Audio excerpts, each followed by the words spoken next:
question I want to ask. At what point does a sanctuary or a rescue stop becoming a sanctuary and become a business? Now, it's the thing is that there seems to be a bit of a trend or a fascination with people starting up sanctuaries and rescues and things like that to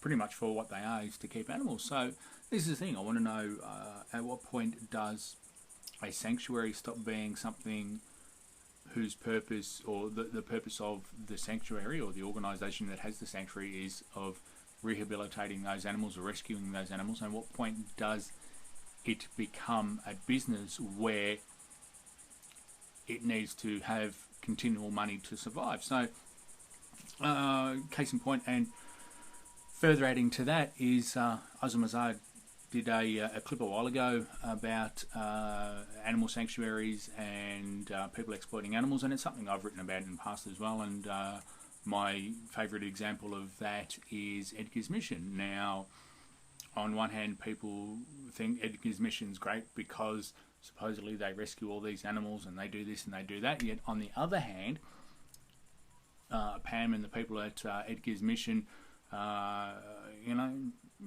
cart these animals around all over the place. There was one from, what was it, a Melbourne Pig Save event a couple of years ago, where they've brought out one of the pigs that they've allegedly rescued, and the pig was performing tricks. So you could see it, because you could see the clicker in the person's hand, rewarding. Was it the clicker? No, I think it was food. It was performing.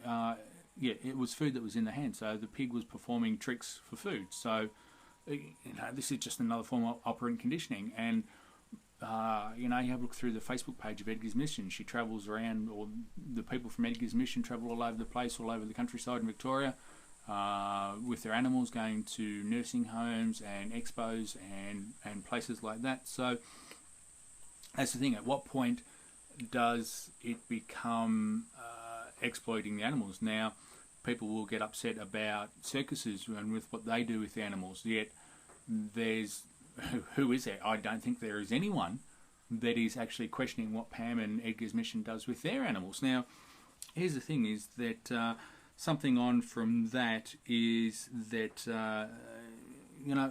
at what point now, from Edgars Mission, okay, going to Edgars Mission for example, now they have 5 full-time staff and 2 part-time staff members. So it is, it's gone from being a sanctuary where people, and all that sort of stuff. And I didn't write down how many volunteers that they had, because all this stuff is published on the ACNC website. So that's where I'm getting this information from. This is for the financial year ending last July. So that's the 14-15 financial year. The 15-16 financial year, I think, comes out or should be received, pardon me, I think it's early December or something like that. Anyway, so this is the thing. Now, yeah, they've got 5 full-time staff and 2 part-time staff members. So that took a total of $276,000 in wages. Now, I'm not saying that people shouldn't get paid for what they're doing. So, I do believe that people should get paid for what they're doing, and it should be things that are, not create a voluntary position when, you're trying to get out of paying someone to do their stuff, because they should be rewarded for their time and things like that. So, but what I'm asking is, at what point has the focus from Edgars Mission gone from rescuing animals, and the focus becomes more about continually getting donations in, and continually getting memberships, and continually getting things like that? So, you have a look at Animals Australia, and what they do is that at the bottom of every email that they send out, there's always the donate now, or you can help us by by donating this, or $20 will help us do this, and all that sort of stuff. So going back to the thing now, with the sanctuaries, okay, now we know that there's a couple of sheep rescued from sanctuaries. Now, vegans all over the world love Edgars Mission. So what I want to know is is it all right now for Pam and the people, Pam, because pretty much I think, what is she, the president or the chief cook and bottle washer of that organisation? So is that is it all right? Is it acceptable for them to, they've got sheep, so that the sheep need to be sheared or shorn because the wool will cause problems if it just continues growing, things like that. I don't have a problem with that. What I would like to know is, do you think it is also ethical for that organisation, who's supposedly a vegan organisation, though I don't think that she does mention it. She's more about talking about compassion for animals and sort of woman fuzzy stuff like that. So is it all right then to go and sell that wool to to make a profit from wool? Now, according to in the 14-15 financial year, she made $400 from wool sales. Or sorry, Edgars Mission made $400 from wool sales. Now, yes, hey, it's only $400. It probably doesn't even go towards covering the cost of feed and all that, though that's not the point. Here's an organisation that vegans are promoting and potentially donating money to, and yet part of their income comes from selling wool. So, is that the thing? As vegans, we don't wear wool. That's a given. So why should an organisation that they're giving money to be able to sell that wool on, onwards? So, and it is a substantial amount because it's been listed on the financial statement. So it's not something that could be, it may change this year, maybe written off as miscellaneous or something like that, though. But it's still $400 from wool sales. That's sort of, that doesn't sit too well with me. And the other thing is that you have a look at it. They made $900,000 from donations. Now, that's a serious amount of money. So, I'm not saying that organisations shouldn't be supportive, though. I mean, it's the thing is that you need to ask yourself, at what point does this organisation supporting move from being an organisation that is supposedly there to educate people and about animals and compassion and awareness and all that sort of good stuff that they claim, and then when does it become a business? Now, I'm thinking that if you're spending $200,000 in wages, or just under $300,000 in wages, and you're getting $900,000 in donations, then it's no longer a sanctuary. It is actually a business, and it is something that they need to keep producing an income. Otherwise, they can't pay the staff and things like that. So this is the thing. So, at what point does it stop? Now, myself, I'm sort of starting to turn away from the idea of sanctuaries because I think they may have served their point. Because I did write an article about sanctuaries, it was about 3 years ago, something like that, where I could see the benefit of them. Now, I think with them popping up everywhere and everyone wanting to start their own sanctuary and this and that, I think that the money that you could spend towards that that is donated in that, and sorry, bumping the camera there, the money that does go towards that organisation could probably even be better spent on other things. I mean, you have a look at it, $900,000, what would that do for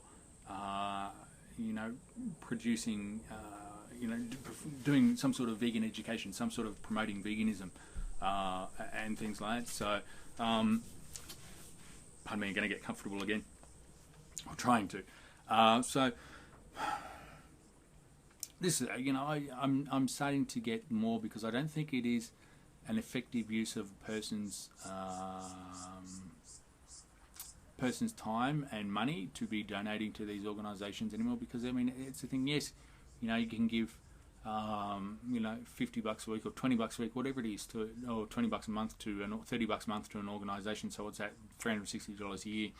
So let's say you give $400 a year to an organisation. That's your time that you've spent for that. So these people are, they just have a revolving door sort of thing. Is that the people come in, see, go and cuddle with the animals, have their photos taken and things like that. There's no sort of, follow up with the people. And the other thing too is that if you,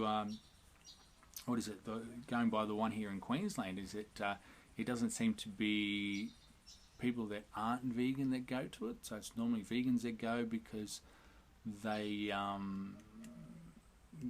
for whatever reason, and all that sort of stuff. So I think that they will only serve their purpose if these all these sanctuaries and things like that are servicing and educating and providing a service to those who are not vegan and to those who are,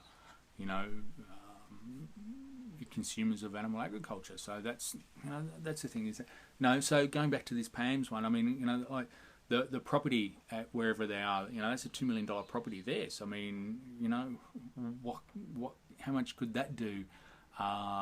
Benefit for them, and $900,000 in donations. I mean, what could that do to to promote veganism in the wider community rather than trotting animals around and having it as a glorified petting zoo? I mean, so that's the thing. So let me know your thoughts. I mean, I'm not a big fan of